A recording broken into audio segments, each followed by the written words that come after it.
It's time for Tycoons of Small Biz, spotlighting the true backbone of the American economy, the true tycoons of business in America, the owners, founders, and CEOs of small businesses.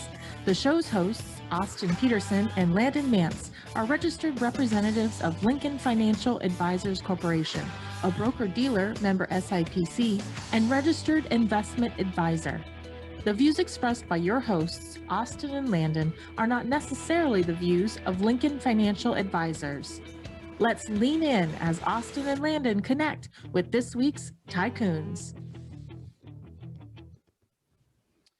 Good afternoon, Tycoons, and welcome to today's episode of Tycoons of Small Biz. My name is Austin Peterson. My co-host on this program is Landon Mance. And if today happens to be the first time you've listened to our program, Tycoons of Small Biz is a program that highlights small businesses and nonprofits throughout our country who we believe are truly the backbone of our economy. And so we take an opportunity once a week to highlight one of those businesses or one of those nonprofits and let them tell their story and get it out there any way that we can. So with that being said, today is National Volunteer Day. My wife informed me of that this morning. She happens to be one of the guests on today's program. So I can tell you that this is episode 50. And before the program even starts, my favorite guest ever to be on this program is Robin Peterson with Their Story is Our Story. And she's also joined by Sherianne Schow with Their Story is Our Story. Welcome to the program, ladies. Thanks for having me. Thank you. Happy to be here. Yeah, so typically before we jump into talking about the nonprofit or the business, we have our guests tell a little bit about themselves personally. So we'll start with Robin and let you tell us a little bit about your wonderful husband of 23 years and how much fun he's brought to your life throughout those 23 years. Well, as he just said, we have been married for 23 years. We've got two amazing kids. One just turned 21, our son, and he is at ASU Cronkite Journalism School. And our daughter Ella will be graduating this year and headed up to school in the fall. I myself, professionally and with schooling, I have a degree in history, and I've always been very, very just drawn to studying history, studying people, and I've built a professional genealogy business, doing so as well. And I'm just happy to be on here. My other love and passion is volunteerism. I'm not tooting any horns or anything. I'm trying to, that's where I'd love to spend quite a bit of my time, as much of my time as I can, especially since our kids are pretty grown. Great. Happy to be here. Yeah, excited to have you on the program. So tell us, how did you get connected, first of all, with Their Story is Our Story, and what prompted you to be involved? Well, actually, I was volunteering with another refugee organization in the Phoenix area that they help resettle the refugees that have gone through the vetting process, and they arrive here in the States. They help set up apartments for the refugees, because the refugees themselves are provided with a certain allotment of money, and then they pay back every dime, from the plane ride all the way up to, fork, knife, spoon, they pay everything back. So this organization, Gathering Humanity, they decided to kind of bridge that gap and provide care for these people. So I was volunteering one day, and I was speaking with one of the directors, and just said, I feel like there's more that I can do. I feel like I'm helping physically, but I feel like I want to be more connected to these people. I want to hear more about them. I want to hear more of their stories.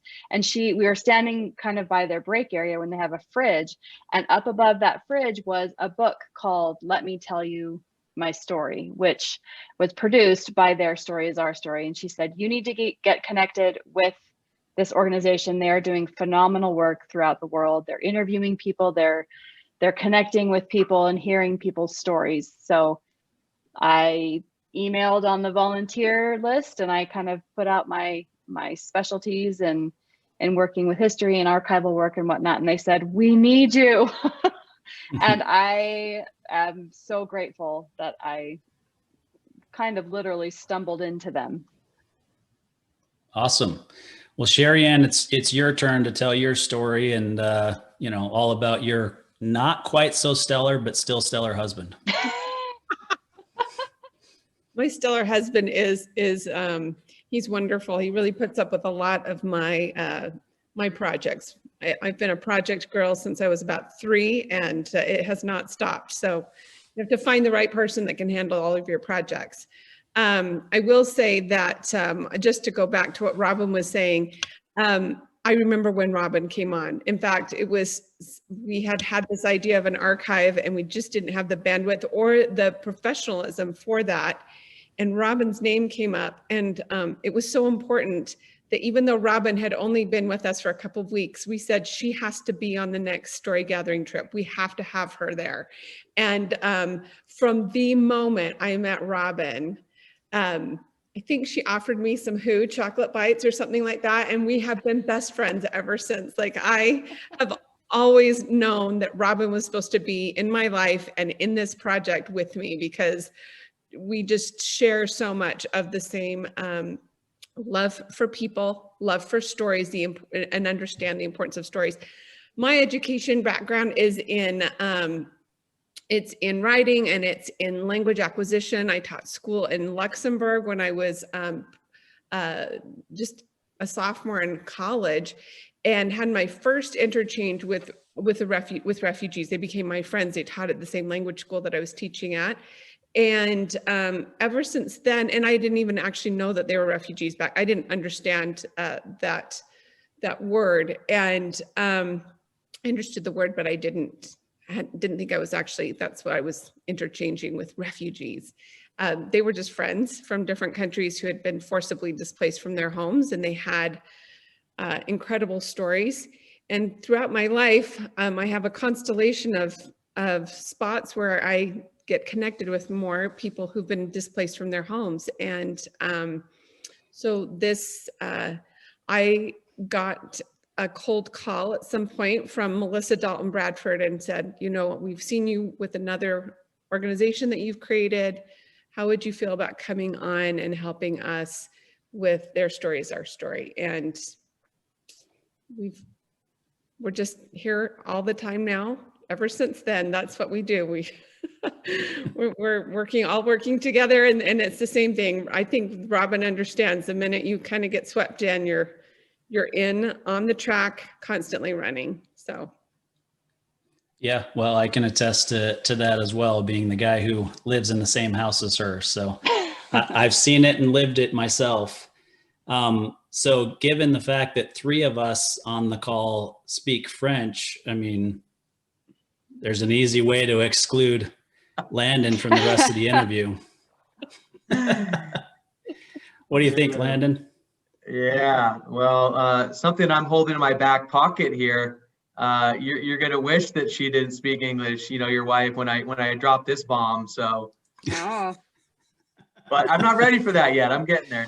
I gotta wait for the right moment. I'm sure we will get there. Yeah, it's coming. Yeah, I'm guessing it has something to do with pardon my French, but I'm sure that one's coming.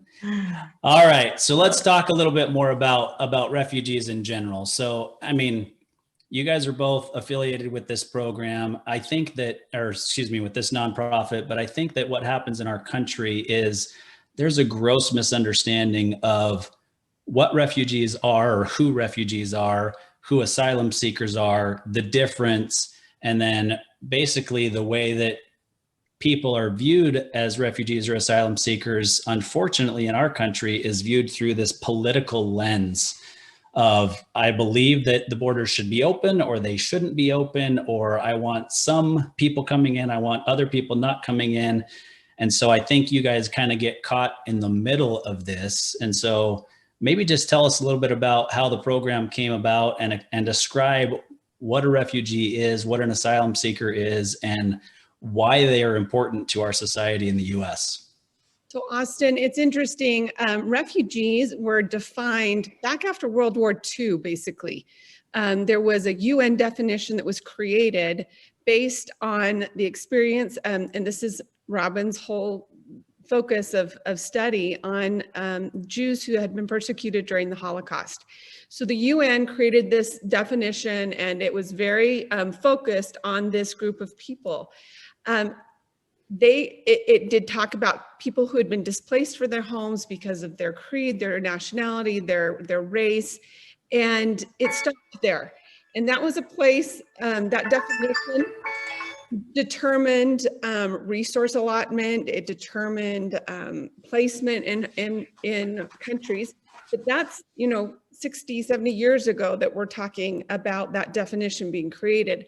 Since then, other conflicts have come up that have lent themselves to the same exact situation. For example, asylum seekers. So a refugee who is fleeing their home because they've been forced to flee their home for, their religion, their creed, their race, any of those things. That's somebody who's gone and they're actually in a camp and they've been vetted for a little while, but it's the exact same reason why somebody would flee their home, get to a border, and there's no refugee camp there, so they claim asylum.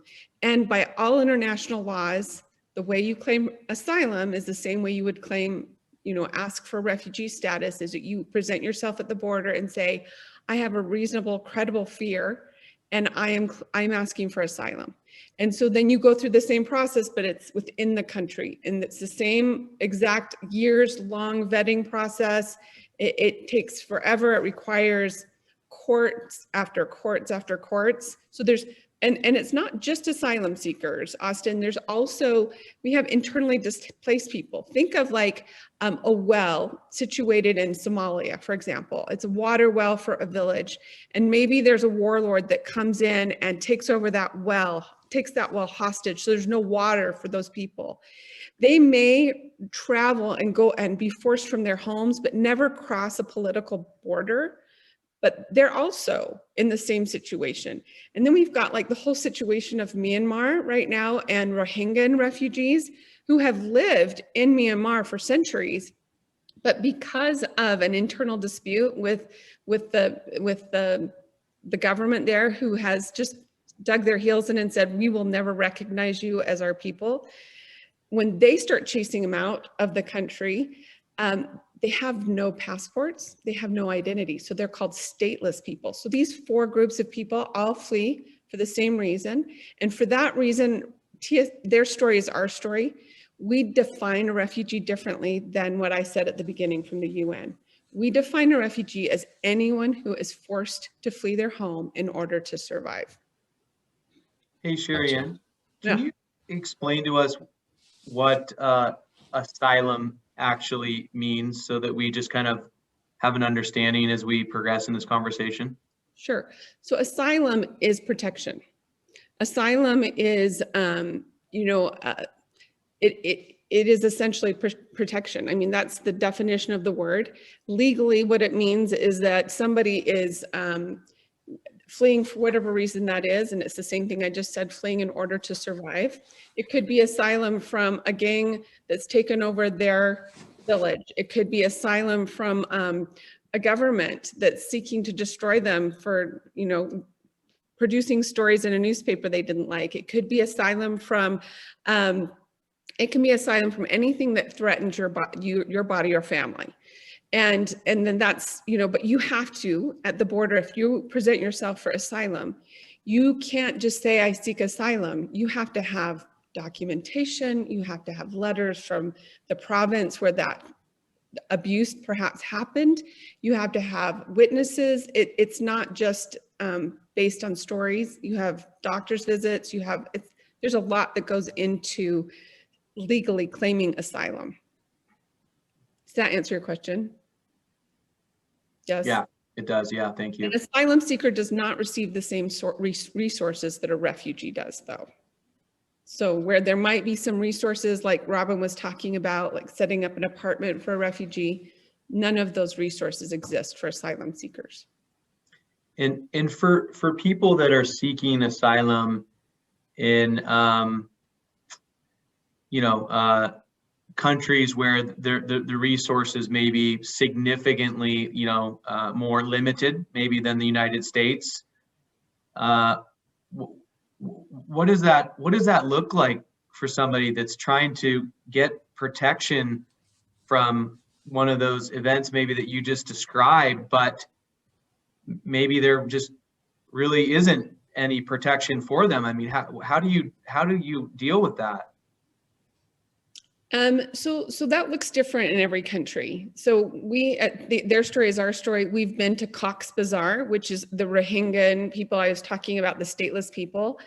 That is one of the largest refugee camps in the world, and it's on a mud-covered plain. And in your best moment, it's dirt ground, and people can walk around. And during the monsoon season, it's a mud pit with mudslides where the tents go down. And you've seen now twice in the news in the last 6 months, 2 devastating fires. One was in Cox's Bazar and one was at Moria Camp in Greece.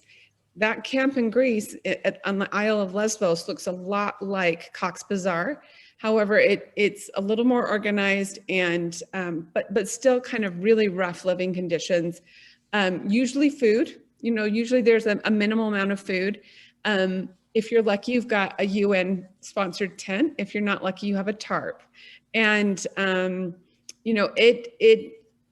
or you could be in Jordan.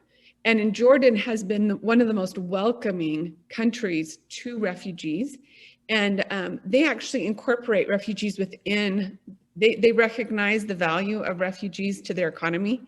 And so they welcome them and they integrate them within the cities. And so it is, you could feel like it's a little more impoverished, but those refugees actually contribute to their economy. They live in more reasonable housing. There still are tents, but if you're wanting to know what that looks like, it will vary country to country based on the resources they're able to get for them. Yeah, so let's actually, well, first, Cox's Bazar, tell us what country that's in.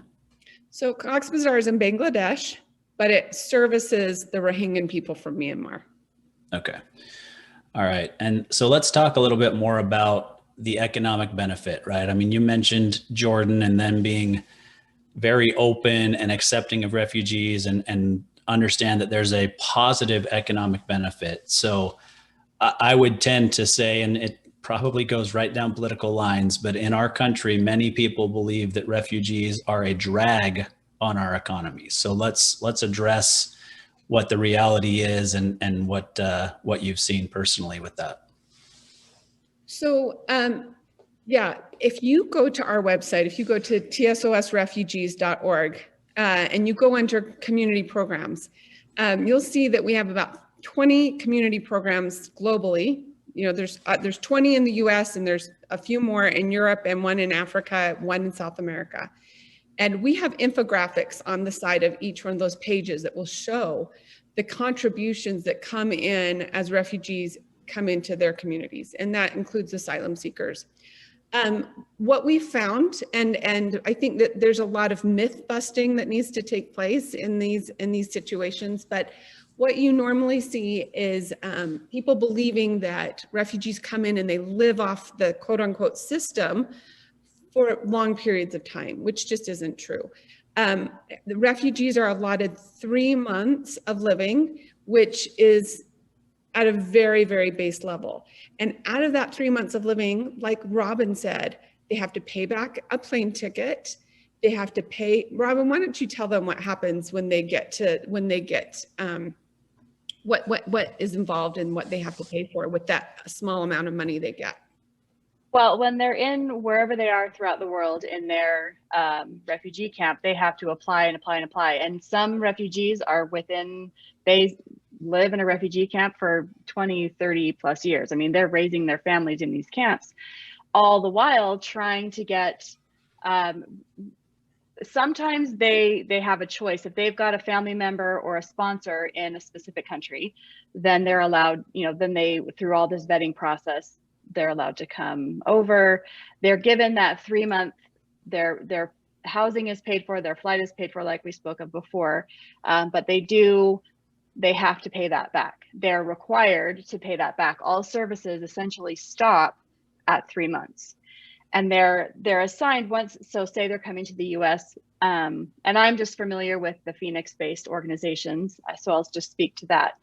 But they're assigned a caseworker who then works with different organizations to find them housing. And the housing is, Austin, he's come to help set up some apartments as well. And they're not grand hotels. They are they are not dirt floors like Sherianne was talking about, but they are very, very low income, basic houses.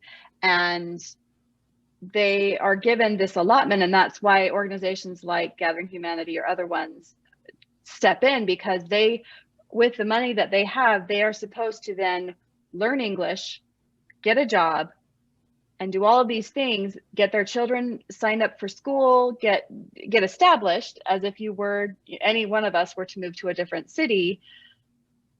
But they also have to learn how to navigate some of them are coming from villages where they've never seen a stoplight.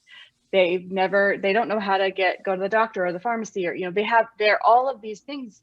So gaps are being filled by various organizations like Gathering Humanity, setting up food. There's another one that I work with called the Somali Center. They teach classes, English and cooking and citizenship, all those types of things. And root people on. Through their caseworker, they are helped to find a job, and so vast majority work at airports or hotels or warehouses. And so during COVID, in the Phoenix area alone, 90% of them were out of work. Obviously, no fault of their own. So it's not sunshine and roses, as many might think. Once you land here, there is a lot of work and hustle that has to go into it. And refugees are some of the most hardworking people that I've ever met because of that, because they know they finally, quote unquote, made it to somewhere safe. And now they really have to just to run with it to make a life.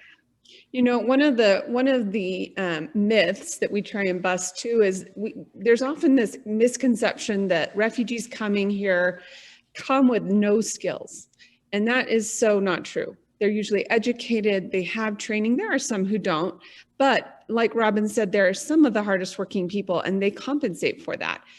Statistics every year show that refugees and immigrants coming into our country far repay any benefits that they receive as they come here. So for example, we've got people coming in, and as Robin said, during COVID, yes, there was some unemployment, but the people who served mostly as essential workers, those people that would work in nursing homes or at the Amazon warehouse or at Walmart's or in those COVID lines, so many of them happen to be these refugees ready to work, and they come with contributions of their own. They're innovative. They think outside of the box that we've never even considered a box there. They come up with ideas that we are not going to think about in conventional terms, and they're brilliant. They come with new languages, and they pay taxes. They pay into our social security system. There is a statistic that they have paid over $31 billion in taxes each year, and so much of that going to Social Security. So they also are, this is that innovative spirit that I was talking about. They are such entrepreneurs. And so rather than this myth that they take jobs, oftentimes they are starting their own businesses and providing jobs. They're job creators, and they come up with new products, and they also, with all that they earn, they have a spending capacity that also goes back into the economy.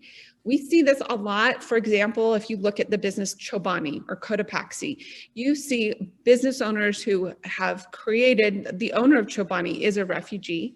And in the Twin Falls, Idaho area, he created this large yogurt company, and he employs refugees to come in and work for them. And one of our community program coordinators, her name's Ann Richmond, she lives in Idaho. She spent months and months with the people, the refugees coming to work at the Chobani plant and learning all about them. She created an entire book where she would just go into their kitchens and cook with them. And this is kind of, I'm just going to merge the business part with the personal part. But, you know, there are statistics, there are stories of numbers, but they never outweigh the personal stories. So where Anne would go in and sit in a kitchen with somebody else's kitchen for hours, and that person would teach her how to cook. And while they did it, they'd tell her story. There was a trust and a love built there. And those people trust Anne. Anne loves them and trusts them. And suddenly you have a societal dividend that goes beyond the economics, right? Like we have this little investment we make in people. We teach them English, we get them involved in school, we hopefully get them into good housing or a job, and they start off on their American dream. That little investment that we make in a newcomer's life, it builds exponentially into a societal dividend that turns into patriotism. It turns into just a grit and determination, a giving back to their community. I can tell you a story about Marta, who came from Honduras. She was a little girl who lived in Honduras, and during a hurricane there was such a disaster that the US sent some, they call them TPS, I don't even know what that stands for, but they come down during disasters and they help out. And Marta saw the military and she thought in her mind, someday I want to be a hero like them. They were like superheroes to her. Well, when she was a young teenager, she found herself fleeing danger. She was looking for security. She had a 3-year-old daughter and she was 7 months pregnant. And just imagine, I'm sorry, men, just try and imagine being pregnant and hauling a baby, a child, across that tip of Mexico all the way up to the border with this dream, knowing that there were superheroes that lived on the other side of that border, and you wanted to be a part of that because that was the safe place. Those are the people that made you feel secure at some point. Marta crossed that border. She decided that that's what she would do. She joined the military. She served several tours in Iraq. She came back. She has raised these 2 children to be utter stellar people who now give back to their society. And she now bridges with the people who come across and helps them. So you look at this and you think, wow, do we get a better citizen than that? That came from a modicum of investment in Marta. And now we've got this phenomenal person that, you know, I feel proud to call an American citizen next to me. So that there is economics, but then there's this societal dividend of what happens when we make these bridges and these connections. Yeah, I couldn't agree with you more. I've known many people that have become citizens at some point, after immigrating to the United States. And, Robin and I have had this conversation before where it's crazy. Like, not one of us could pass the citizenship test that these people are asked to pass. Not one of us, right? And so, the commitment that they make to be a part of our society and to integrate and to do the things that are really important in our society is just phenomenal to watch. So I'm going to turn to Robin and just say, tell us why you think telling the story is the way to get the message out. Well, we've been talking a lot about statistics and economic impact and things like that. But when I was first brought on, one of the directors spoke to me and she said, there is nothing more profound than sitting knee to knee with someone and having them tell you their story. You're looking in their eyes, you are building a bond and a trust with that person.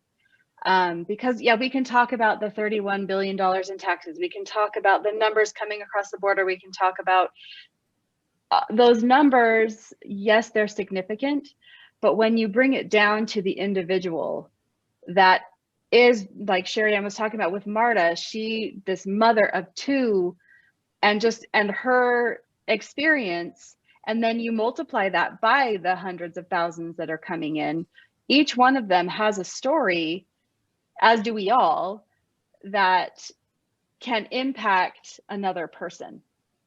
And so we might talk about this in a little bit, but I run an internship for Their Story is Our Story. And last night, I have a weekly call with the interns. And last night I was speaking with one of them, and her family they are refugees. And she is a dynamo. She is in Oregon, and she's going to school. And she said that she had to present at a political conference about refugees.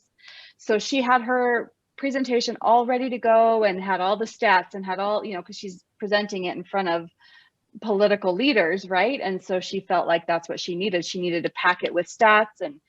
And she said last night, she said, you know what, a day or two in advance, I got the distinct impression that's not the direction you're supposed to go. You are supposed to talk about the human aspect, the individual aspect, the story aspect. So she completely revamped her presentation. She said, I got up there and I was nervous in front of all of these political activists in Portland, or I believe it was Portland.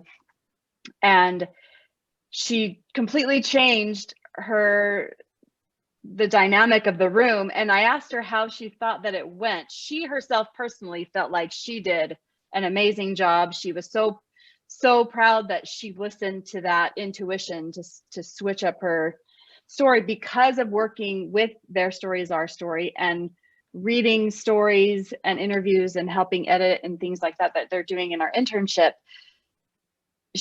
But I asked, so what feedback did you get from that conference? And she said, it was a mixed bag. There were quite a few that thought, why is this, she's in her 20s. So why is this young woman speaking to me about stories when I want to hear the percentages and the numbers and the things like that? And she said, you're not going to impact everyone, but there may have been someone with political power within that conference that I did speak to through stories. And that's the most impactful thing for me, is to speak with each individual and just gain a trust with them. Robin this is one of the best things. I love watching Robin with the interns, and they love her. They come back and they want a second turn with Robin. So we have these interns. We have a really phenomenal and unique internship program. So, we talk about how knee to knee, we talk and listen to somebody's story, because we think when you close that proximity between a newcomer and a local, you share your stories. It's just like Anne sitting in a kitchen listening to somebody's story. She's cooking alongside of them. They're working shoulder to shoulder, and suddenly they can talk to one another. We have an internship program that pairs a refugee with a non-refugee, and they go through a whole program of training. They're empowered in writing stories, in podcasts. They're your competition. They're coming after you. And in filmmaking. And then they work in the archive with Robin. And I'm not kidding you. Robin is they always want a second chance to work with Robin. Can we come back? Can we do one more internship with Robin? And that's because they see Robin's care in preserving and saving these stories, because saving somebody's story is honoring them. So many of them, when you think about them living in those camps, those muddy camps, it's a massive humanity. It's so hard to distinguish a single soul out of that entire wash of tents and people, and to have their story, just there. I'm going to just tell you about one of our interns. Her name is Rawa. And Rawa is, she was 14 years old in Iraq when her father was helping our military. He was an interpreter and he was an SIV, so he was putting his life and his family's life on the line to help our military in Iraq. And when they had to leave, Rawa got one suitcase. Now you imagine when you're a 14-year-old girl, what you're going to stick in your suitcase. You get one suitcase. And it kind of brings some tears to my eyes to hear her talk about and see, because she's shown me. She quickly ripped pictures out of albums that wouldn't fit and packed them in her suitcase. Her whole suitcase was just full of pictures, her story. And she's come back and she's one of our interns, and she interfaces with Robin all the time. And who better than Robin to honor those and understand the value of those pictures of this girl fleeing her home, and the only thing she's going to take are those memories. And so being able to work with Rawa tells a really awesome story, and she's working, constantly with us in these internships. But it's powerful. The power of that story, Robin knows, because she is building this archive, and I would love for her to talk about the archive because it's such a big deal for us. Do you? Sure, absolutely. So we have been, prior to me being brought on, the powers that be they connected us with Brigham Young University in Utah, and they have donated unlimited database space for us to create this archive. And it's something that they've never tackled before, this large of a project, so they are absolutely thrilled. But the intent is not only to store things, so we think of an archive as an old, dusty, dark, dank room, which I've worked at the National Archives and I can attest to that. But this is going, because they're human stories, it's going to be living and breathing. And we're also going, not only, we have, I should probably know the count, but I don't. We have hundreds of stories that we've done since 2016 throughout all the different trips that have been taken. And all of the interviews and the photos and the video and the music that has been produced and the artwork, all of those things are going to be kept in this archive and very well cataloged. That's what my interns have been doing over the past year in the several different cohorts that we've had. They are cataloging things, they're writing keywords to make sure that the researcher is directed to exactly what they're looking for. And it's not only going to be housed at BYU, but it's going to be free and open to the general public, to schools, to other universities, to anyone who has interest in the refugee story. And again, like I was speaking before, not just the statistics, not just the percentages or the political side of it or anything, but the human side. And speaking with, so let me back up. So when we perform an interview, I just want to touch on our consent. Is that okay, Sherianne, for me to touch on that? So consent is 100% the foundation of who we are and what we do, because these stories are personal, they are private, these people are, a lot of them, fleeing danger. They are fearing, they've got family left from the countries where they are coming from, those things like that. So the minute that we sit down, and like Sherianne said, months after I was brought on, I was swept up into my first trip, and I literally, we hopped in the car, drove to our first interview, and I was handed these consent notes, and they said, okay, you sit down, you have them fill these out.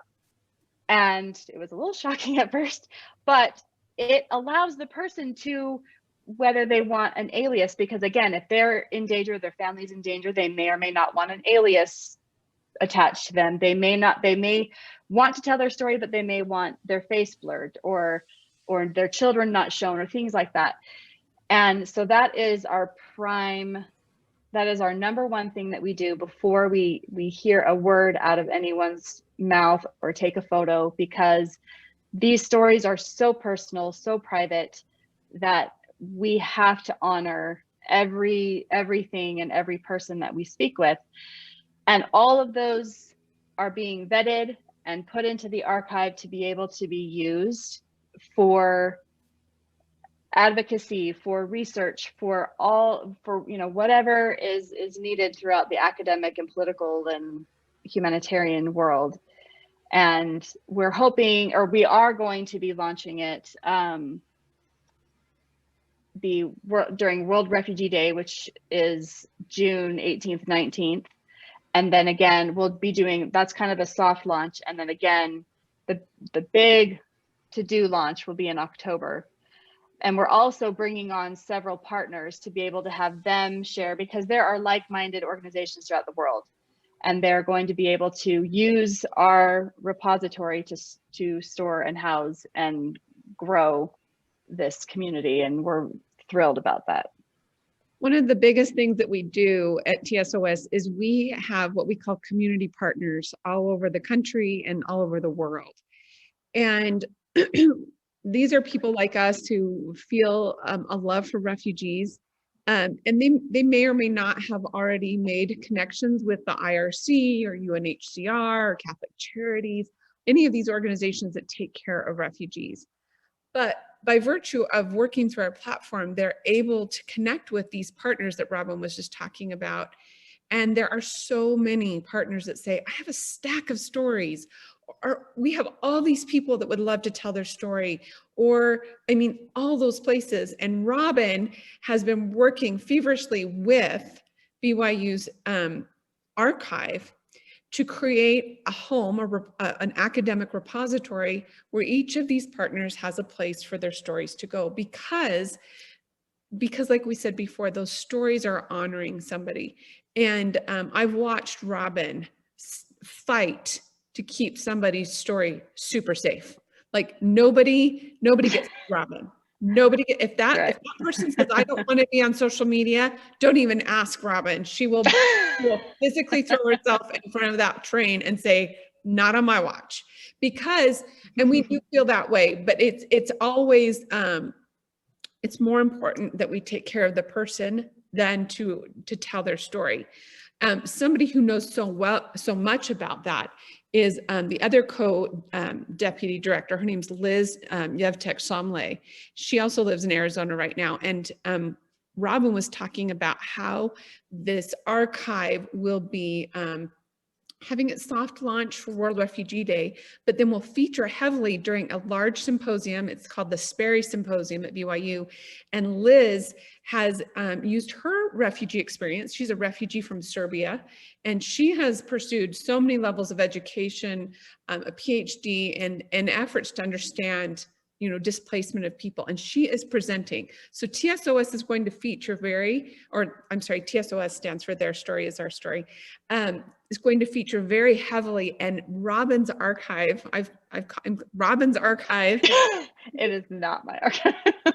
Our archive is going to be front and center in this symposium, and opening its doors to all of these partners that our communities bring in, all of their stories.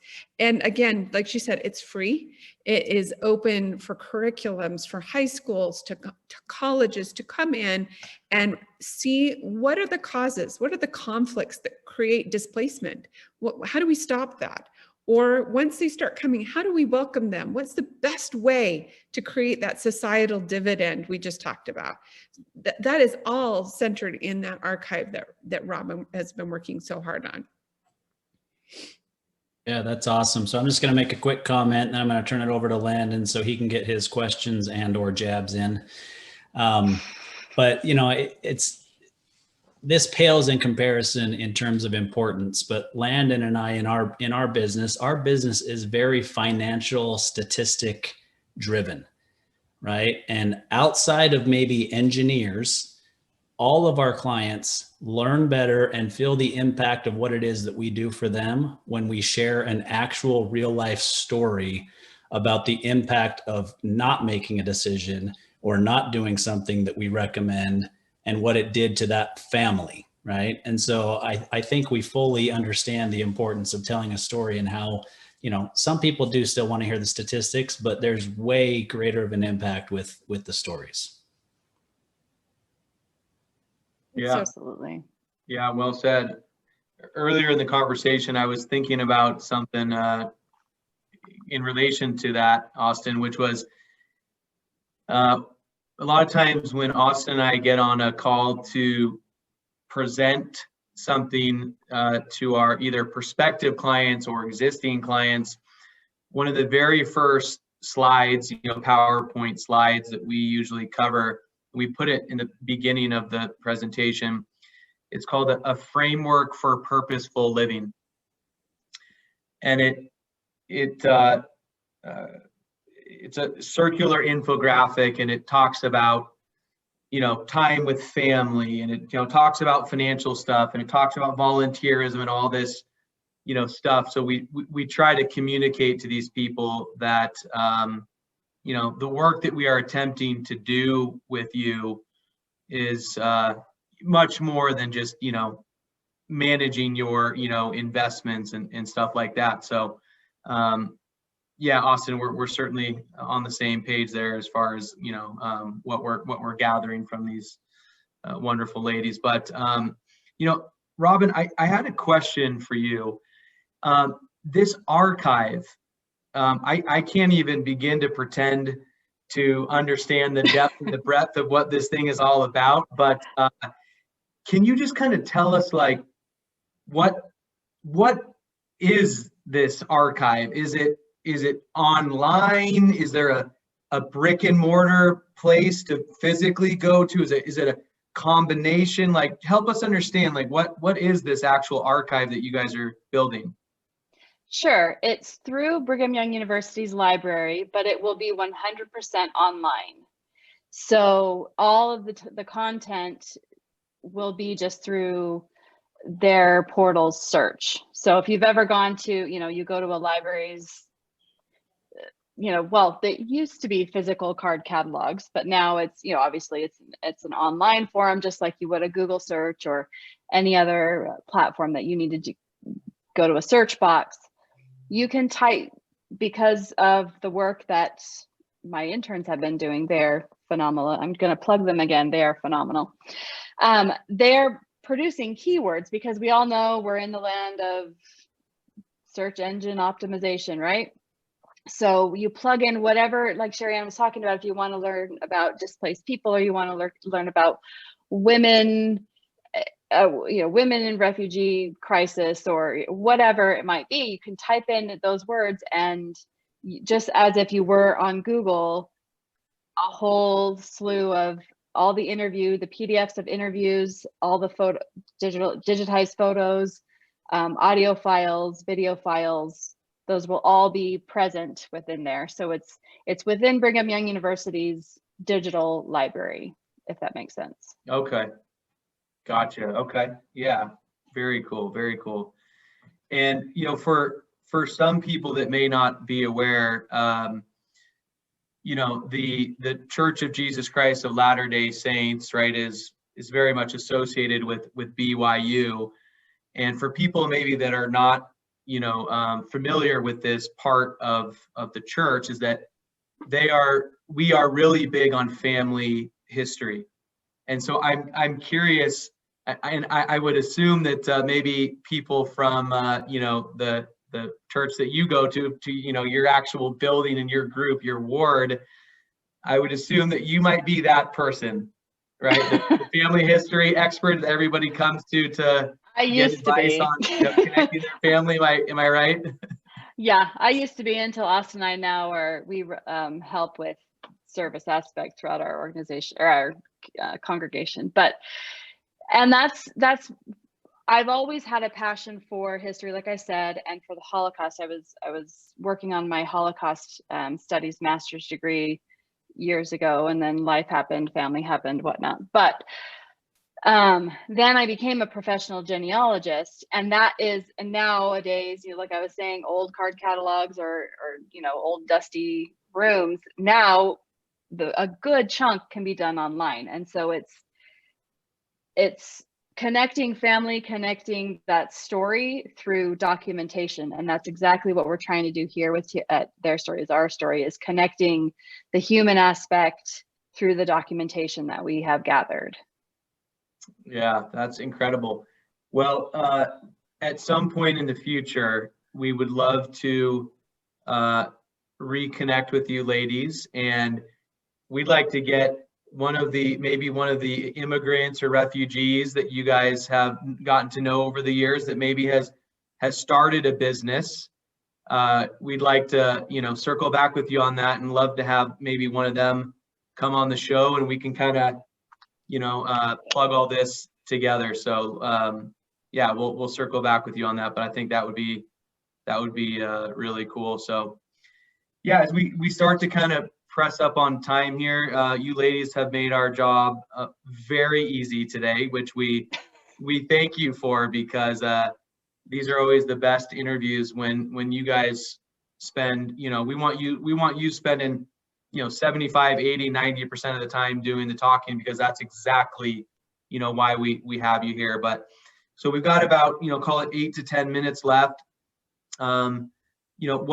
What should we be talking about for the next 10 minutes? What's something that maybe we have not talked about that's really important in regards to your guys's mission and vision of your organization, so that we just want to make sure that we touch on something maybe we have not talked about yet.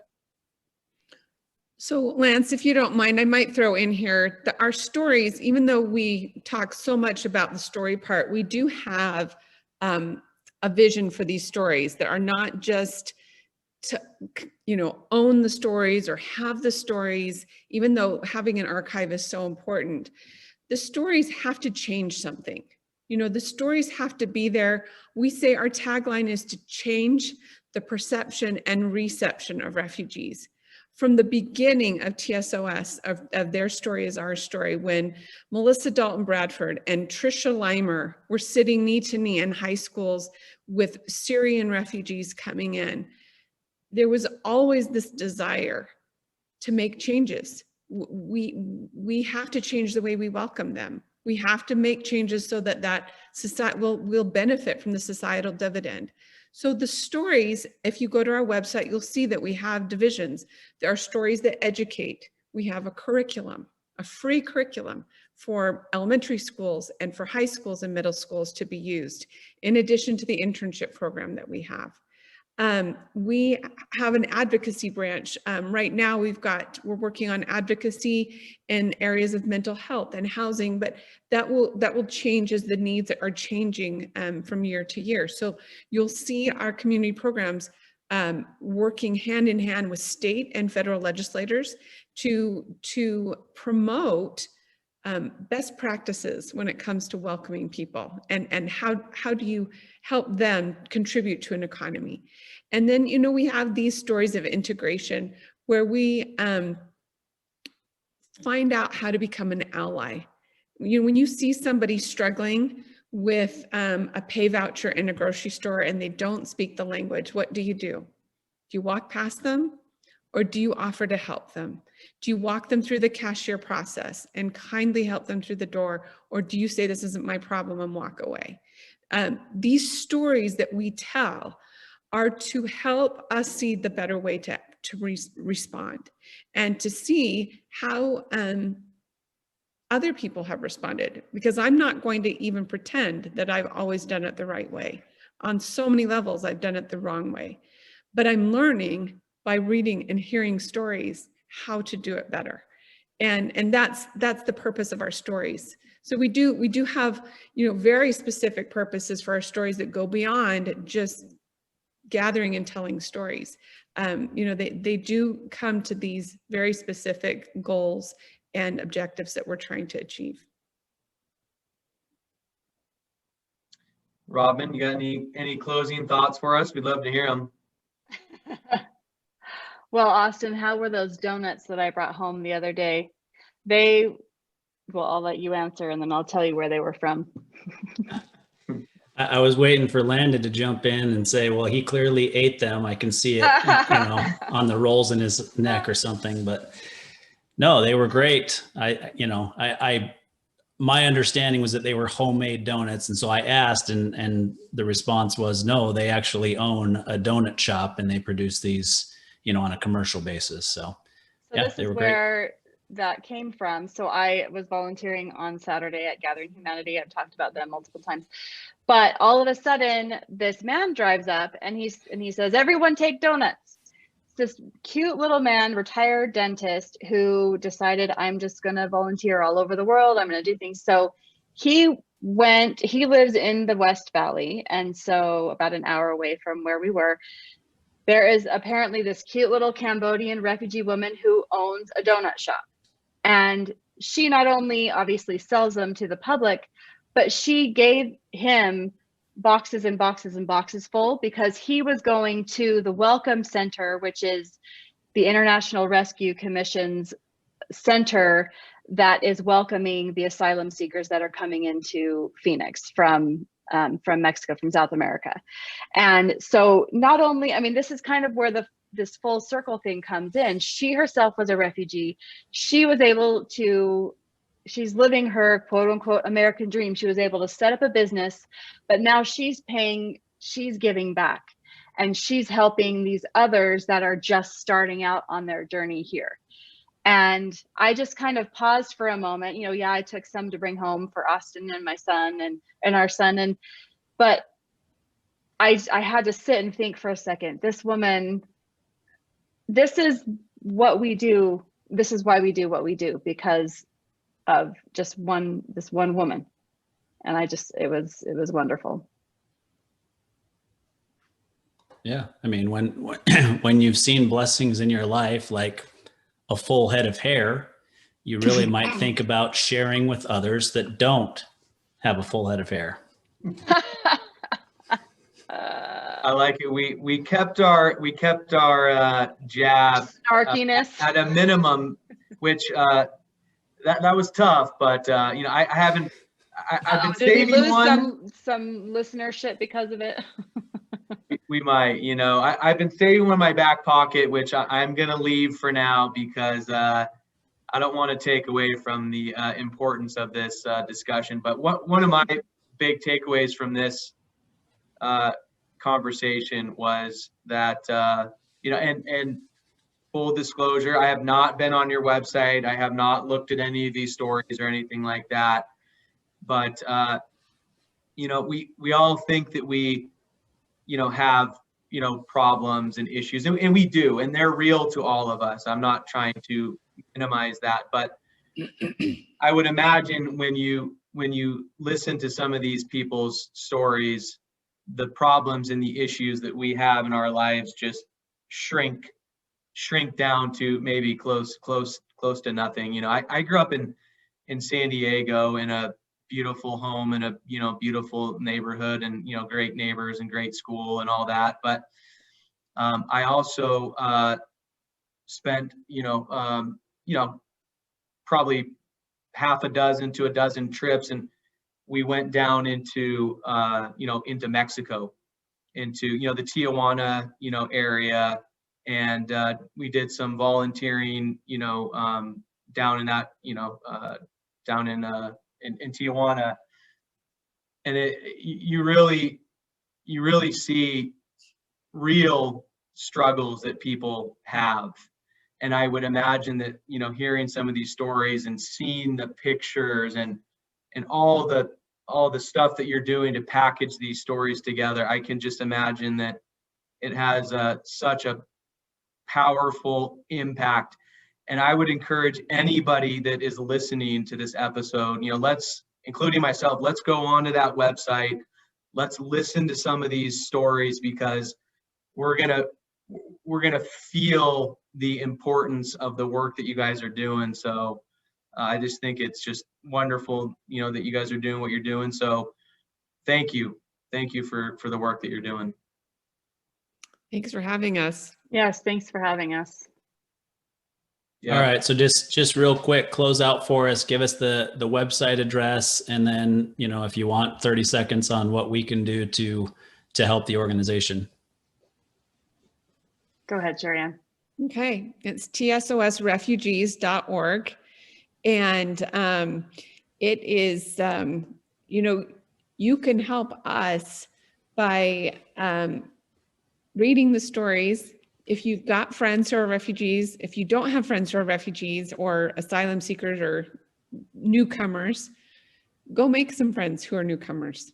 You will encounter them all over the place, whether it's in a restaurant or a hotel or an Uber driver, and whether or not they're refugee or not, just you know, when I was proximity. coming home from the trip that I was on with Robin, I'm used to asking people stories, but I was going home and I needed to get to the airport, and I was in an Uber, and the driver didn't speak English very well. He picked me up at a mosque because I was interviewing at a mosque, and he asked me, what kind of music is this? And I said, this is classics 50s. This is what, it was the Beach Boys. And he says, oh, he says, I like it. And I said, yeah, it's good music. He said, this is also music I like. And he turned the radio station to religious Muslim music. And, he was sharing something with me. He was sharing a part of his story with me. And it was beautiful music. I would ask people to ask those questions. Tell me about your favorite music. Share with me your favorite food. Close that proximity and listen to somebody's story. It will make all the difference in your life. Great. Well, thank you so much to both of you for being on the program. We really appreciate what you're doing for the refugee and asylum seeker communities. And we appreciate you coming on and telling your story here on Tycoons of Small Biz. Thanks for having us. Thanks.